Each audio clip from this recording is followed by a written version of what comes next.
Bom, hoje vamos falar sobre embriologia da genitália. Aqui é Luciana Oliveira, professora do Departamento de Biorregulação, da disciplina de Fisiologia do ICS UFBA.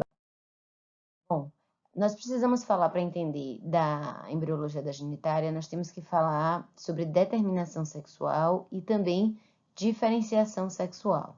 Então, a determinação sexual é um processo de desenvolvimento do fenótipo. Então, quando o bebê nasce com um fenótipo feminino ou um fenótipo masculino, é a determinação sexual.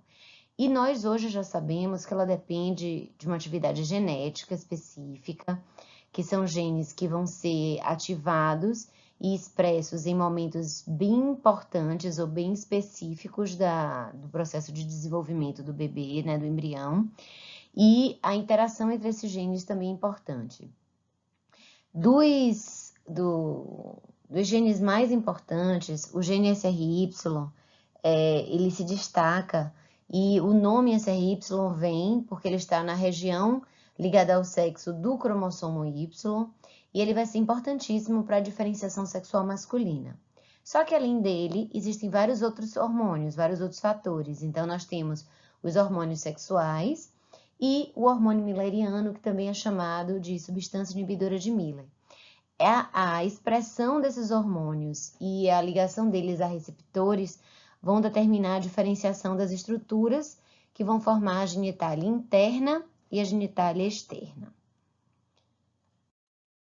A diferenciação sexual masculina, né, da gônada propriamente dito, então a gente tem uma gônada bipotencial, né, que teve origem na multiplicação das células lá na formação do zigoto. E quando é um indivíduo 46XY ou alguém que expresse o gene SRY, essa gônada bipotencial vai se diferenciar em testículos. Obviamente não é só o SRY que determina a formação dos testículos, mas ele é o gene mais importante, tá? Na verdade, no cromossomo Y existem vários genes, tem uma região que chamava de TFD, que são fatores determinantes de testiculares, que são vários genes relacionados à formação do testículo, mas o SRY é o mais importante. Daí, esse testículo ele vai produzir hormônios, no caso da testosterona, ela mesma, ligando no receptor androgênico, vai determinar o desenvolvimento das estruturas de Wolff, que formam a genitália interna masculina. E o que são esses derivados de Wolff? É o epidídimo, o deferente e as vesículas seminais. E a testosterona, ela pode ser transformada em DHT, isso acontece dentro das células, né? A 5-alfa-redutase, que é a enzima que faz essa conversão, é uma enzima intracelular, então a testosterona ela entra na célula e é transformada em DHT. E esse DHT, que significa dihidrotestosterona, ele é o hormônio essencial para fazer a genitália externa masculina, tá? Então, para fazer a bolsa escrotal, fazer o crescimento do fálus, né, fazendo como pênis, colocar a uretra na ponta, tudo isso, o DHT vai ser essencial. E, além da testosterona, o testículo também tem as células de Sertoli, que vão estar produzindo o hormônio antimilleriano ou substância inibidora de Miller. Por que eu fico falando os dois nomes dos hormônios? Porque vocês vão encontrar trabalhos científicos nos dois nomes. Os americanos chamam de MIS e o resto do mundo chama de AMH. E como o próprio nome já diz, ele vai inibir as estruturas de Miller. Quais são as estruturas de Miller embrionariamente, né, embriologicamente? São as tubas uterinas, o útero e o terço superior da vagina. Os 2 terços inferiores da vagina são genitália externa. O AMH ele vai evoluir as estruturas da genitália interna, tipicamente feminina.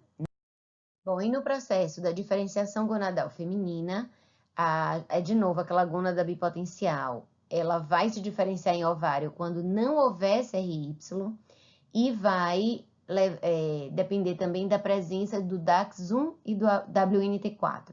Existem vários outros genes, gente. Tem o SOX9, tem vários outros genes que vão ser importantes também nesse processo de diferenciação de ovário e de testículo. Mas nós não vamos entrar em detalhes, porque senão ficaria informação demais, tá? Mas são vários outros genes, esses são os mais importantes. Só que os ovários, eles não precisam levar a produção de nenhum hormônio para que aquela pessoa nasça com a genitália interna, com as estruturas de Miller, né? Que na maior parte das vezes, habitualmente, é chamada de genitália feminina. Então, nós vamos ter como estruturas de Miller as tubas uterinas, o útero e o terço superior da vagina. E mesmo os ovários produzindo os hormônios, né, no caso os estrógenos e a progesterona, ele não vai ter, esses hormônios não vão ter um papel na diferenciação da genitália, nem da genitália interna, nem na externa. Então, qual é a conclusão disso?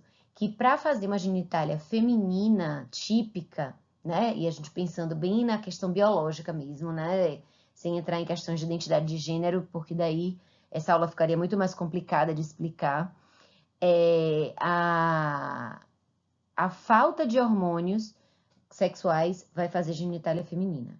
Para que tenha uma genitália típica masculina, né, que habitualmente é masculina, eu vou precisar dos andrógenos. Bom, e Prader foi um pesquisador que fez uma classificação para tentar unificar a linguagem. Então, o que a gente sabe é que eu tenho estruturas embriológicas que tanto podem dar origem a uma genitália feminina quanto a uma genitália masculina. E aí, Prader, ele fez uma classificação que vai de 1 a 5. O normal é essa genitália, ou habitual, né, que é o termo mais adequado, é essa genitália que tem aqui representado o útero, a bexiga, aqui atrás é o reto, né? Então, aqui eu tenho o orifício anal, o orifício vaginal, a uretra e aqui na frente o clitóris. Ao Prader 1, vai acontecer na presença de andrógenos, então isso aqui é uma virilização de uma pessoa biologicamente feminina, que vai acontecer durante a vida embrionária, ok? Então, Prader 1, eu tenho apenas uma clitoromegalia. No Prader 2, eu tenho uma clitoromegalia um pouco maior. E vocês veem que tem uma aproximação dos orifícios da uretra e da vagina. Inclusive, no primeiro momento, parece que é um orifício único. No Prader 3, eu vejo apenas um orifício. Só que no Prader 2, se eu tracionar os grandes lábios, eu consigo abrir e ver que lá dentro tem 2 orifícios. No Prader 3, não. Esse orifício ele já é bem pequenininho. No Prader 4, esse orifício ele já vem mais para o corpo do fálus, e o termo fálus a gente usa ou de forma genérica para se referir a clitóris e pênis, ou quando a gente não quer especificar, né? Ou quando a gente não sabe definir, já que, querendo ou não, essa questão biológica acaba sendo muito binária mesmo. E em relação ao Prader 5, a genitália externa do Prader 5, ela vai ser igual a uma genitália masculina típica. A diferença que vocês podem ver é que aqui tem útero e aqui não tem útero. Mas o clitóris ele vai crescer e fica do tamanho de um pênis. E os orifícios da vagina e da uretra, eles se unem e eles vão ser colocados na ponta do pênis. Essa virilização acontece, como eu disse, na vida embrionária e pode acontecer por doenças que a criança tenha ou por questões da mãe. Então, tanto a mãe pode ter uma doença hormonal, quanto pode fazer uso de hormônios, né? Principalmente nessa fase da vida que a gente está vendo muita gente usando anabolizante para academia, para coisas estéticas, é muito comum você ver mulheres usando testosterona. Isso passa para o bebê. E se nós lembrarmos que a genitália está sendo formada na 5ª semana de gestação. Tem muita gente que nem sabe que está grávida na 5ª semana de gestação. Então, às vezes, a pessoa usou testosterona justamente nessa fase da formação da genitália. Além disso, existe uma doença que é relativamente comum no nosso meio, que é a hiperplasia adrenal congênita.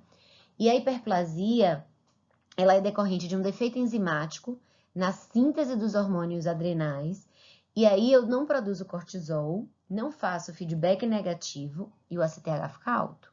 Quando o ACTH fica alto, ele fica estimulando essa adrenal a produzir cada vez mais hormônios da adrenal, entre eles andrógenos. Por quê? Porque o defeito enzimático ele vai comprometer a formação do cortisol, mas ele permite acúmulo dos precursores, né? Então, a 17-hidroxiprogesterona, a 17-hidroxipregnenolona, todas essas acumulam e vão dar origem aos hormônios sexuais. Então, as meninas nascem virilizadas, tá? E é por isso que Prader criou essa classificação. E essa outra imagem é uma outra forma de ver essa mesma genitália. Então, aqui a genitália típica feminina, né? Ou seja, mais comum nesse mundo, nessa biologia binária que a gente está explorando nessa aula. E no outro extremo está a genitália típica masculina, né? Ou seja, mais habitual para as pessoas do sexo biológico masculino. E a classificação de Prader, de novo, Prader 1, uma clitoromegalia leve, discreta, mas ainda tem 2 orifícios perineais. Prader 2, essa clitoromegalia um pouco maior, parece um único orifício, e quando você traciona os grandes lábios, você vê 2 orifícios lá dentro.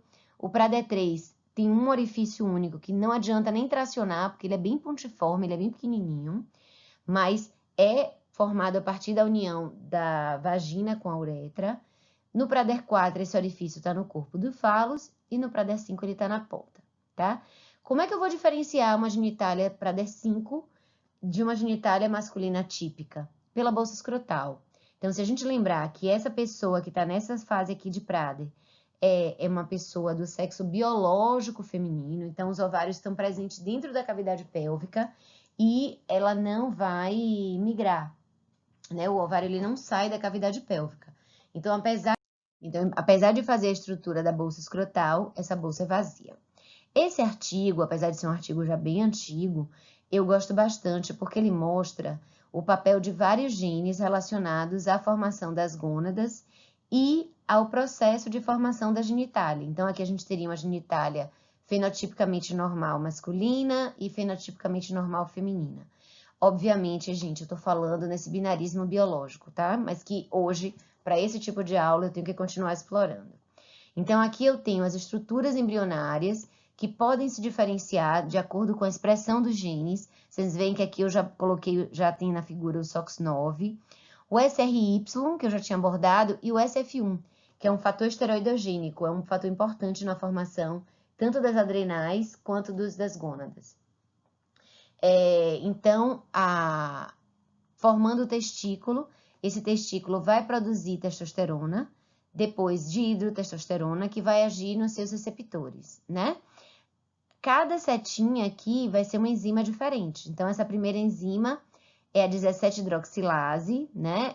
E a 3-beta-HSD, que são 2 enzimas que vão estar relacionadas com esse processo de formação da testosterona. A conversão da testosterona em dihidrotestosterona é pela enzima 5-alfa-redutase. Vocês ainda vão ouvir muito falar dessa enzima, porque ela também está envolvida com a hiperplasia de próstata e com a calvície. Então, para o tratamento de calvície e de hiperplasia prostática, nós usamos um bloqueador dessa enzima. E aí, dessa forma, eu não transformo testosterona no DHT, que é a dihidrotestosterona. Como o DHT é o hormônio que vai ser biologicamente importante para as características sexuais secundárias, né? Então, da puberdade, em termos de calvície, em termos de crescimento de próstata, esse bloqueio vai melhorar a calvície e vai melhorar o crescimento de próstata. Mas, na embriologia, o DHT vai ser importante para formar a genitália externa masculina. Então, se a gente pensar nessas estruturas embrionárias bipotenciais, então eu tenho aqui essa prega urogenital, que tanto pode dar origem à bolsa escrotal, como pode dar origem aos grandes lábios, né? O tubérculo genital tanto pode dar origem ao clitóris, quanto pode dar origem ao pênis.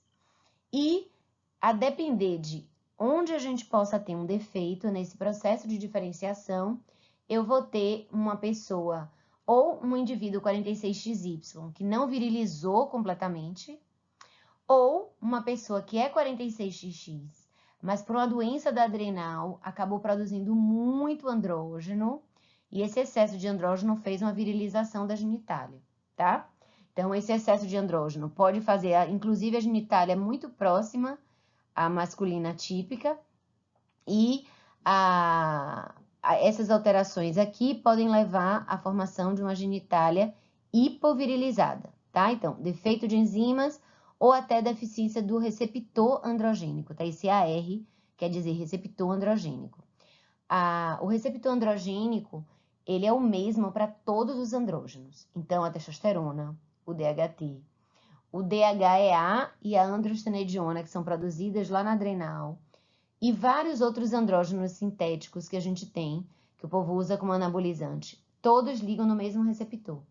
Então, é por isso que eu posso, sim, no excesso, ter virilização e na deficiência ter uma subvirilização. Quando eu falo de excesso, é excesso hormonal, tá? A gente não tem excesso de receptor. Eu posso ter uma mutação ativadora de receptor, mas excesso de produção de receptor, isso não é uma questão patológica. E o que está escrito aqui, gente, como pseudohermafroditismo masculino, pseudohermafroditismo feminino, isso são termos antigos, porque esse artigo é um artigo antigo, mas eu gosto dele por conta dessas características, né, dessa outra parte da figura, mas hoje isso não é mais chamado assim. O termo pseudo-hermafroditismo é porque parecia hermafroditismo, mas não é. Para definir que uma pessoa é hermafrodita, que antigamente chamava de hermafroditismo verdadeiro, e hoje a gente vai chamar de DDS ovo-testicular, porque é uma pessoa que tem que ter tecido ovariano e tecido testicular. Isso é extremamente raro. Então, hoje, o ovo testicular, o DDS ovo testicular, corresponde a 1%, 2% no máximo das pessoas em situação de intersexo, que é o que vocês já devem ter ouvido falar na sigla, né? LGBTQIAP+. O I é de intersexo. Na medicina, a gente não fala intersexo, a gente não usa esse termo. Isso já foi muito discutido, já se usou, além do pseudohermafroditismo, já foram usados vários outros termos, e no final eles usam um que eu não acho também uma boa opção, que é distúrbios do desenvolvimento sexual, né? E a sigla fica DDS, ou como outros chamam de anomalias do desenvolvimento sexual, ou ADS. Mas aí tem toda uma corrente de despatologização e tal, que a gente não vai entrar no mérito nessa aula, que não é esse o foco.